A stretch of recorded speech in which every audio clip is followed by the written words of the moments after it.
A public telephone booth standing crookedly at the edge of the forest, rust on the frame, glass shattered, wires exposed, but the phone, it was ringing.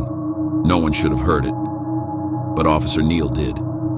He was patrolling the old highway near the ruined mental asylum, a place that had been abandoned for 41 years. Locals called it cursed, the kind of place birds don't fly over and shadows move on their own. Neal hesitated.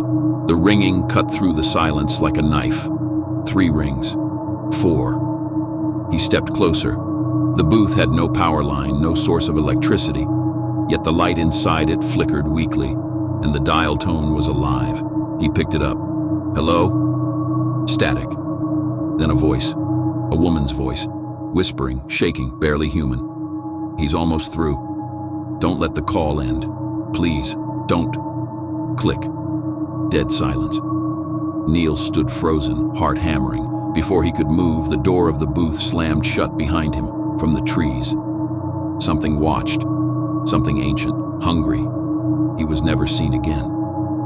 The next day, Detective Rehan arrived at the scene, a man of logic, calm, tough. He didn't believe in curses or ghosts, just evidence. The booth was still there.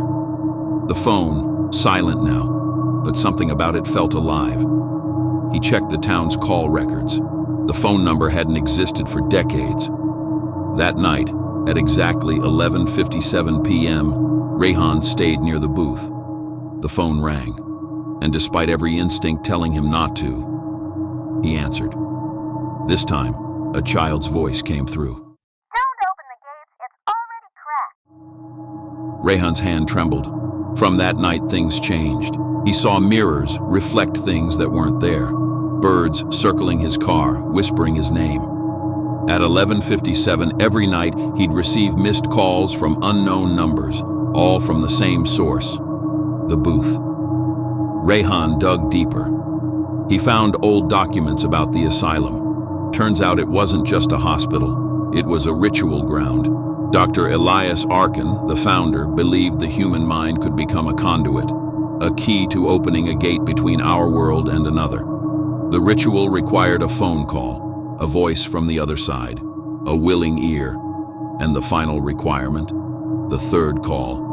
Rehan made the mistake of answering it. The third time, he didn't hear voices. He heard screaming, his own voice from the future, crying for help. Don't answer it, don't! But it was too late. The ground near the booth cracked open, red light bled from underneath. The shadows twisted, forming long arms, claws, faces without skin. The gate of hell had opened, and from it, something stepped out. Not a demon, not a ghost. A version of Rehan himself, twisted, smiling, eyes glowing red. His last journal entry, found days later in the woods, read, "It wasn't just a call, it was a summon, and I answered it." Since then, every year on the same night, the phone rings again, and someone, somewhere, answers. You must never pick up, because if you do, you won't hang up alive.